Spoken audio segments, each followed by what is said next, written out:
Hello class and welcome to this short video. In this video, I'm going to show you how to fix a problem that one of my students is having when modeling a watch that I show you how to model in my hard surface modeling course that I have in Udemy and Skillshare. So the basic setup that we have is similar to this one. We have two rings. One of the rings is a thick ring, which is this one here, the inner ring. And we have an outer ring, which is the thinner one that we have on the outside. Now I created these two rings by using a tube object. And the important thing is that in the course, we have to modify the outer ring because we're going to add some additional details in this area. So I'm going to go to the front view to show you what the problem is. Now I'm going to turn off the subdivision surface for a second.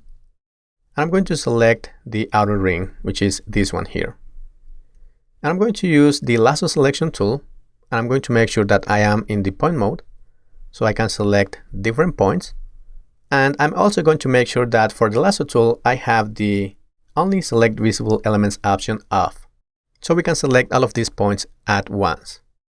So I'm going to select this set of points like this, and in the course I tell you to move these points closer to these other points that I have here.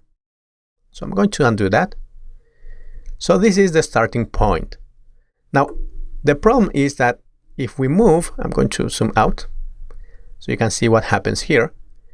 If I move these points closer to this area here, you can see that the circular shape that we had at the beginning is not there anymore. We can see that we have a straight line here. If I undo this, you can see that we have the circular shape here. So this area is rounded.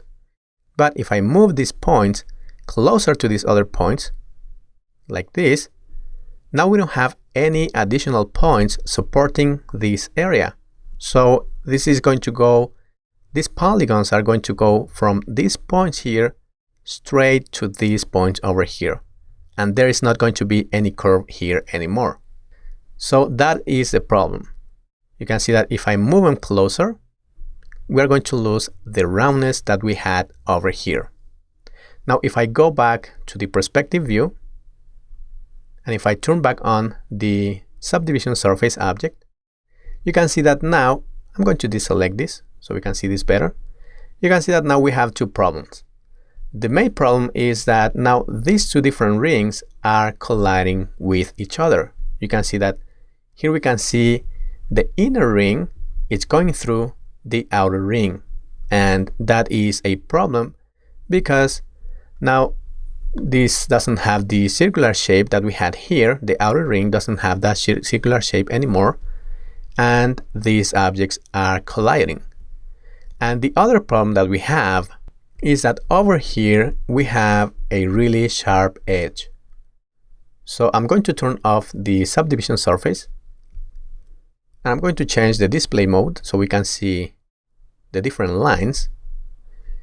So this is the problem that we have here. And like I said, this problem is being caused because here we don't have any supporting points that move this polygon to this area here, because this is only one polygon here and this has to go straight. It cannot bend. So I'm going to go back to the front view so we can see this here. If I select the outer ring again and I have this point selected, and if I move them back to where they were at the beginning, you can see that their circular shape is going to go back. And now these shapes are not going to be colliding anymore. If I deselect this, you can see that we don't have any collisions here anymore. So that's what we have to do. I'm going to go back here. So if I move some points over here, you can see that we don't have the roundness anymore. But if I use the line cut tool, which I can bring it by pressing K and then L, so it's KL, I can create another cat here. So I'm going to click here, and now we have a new set of points that I can select like this, and I can move them back into place like this.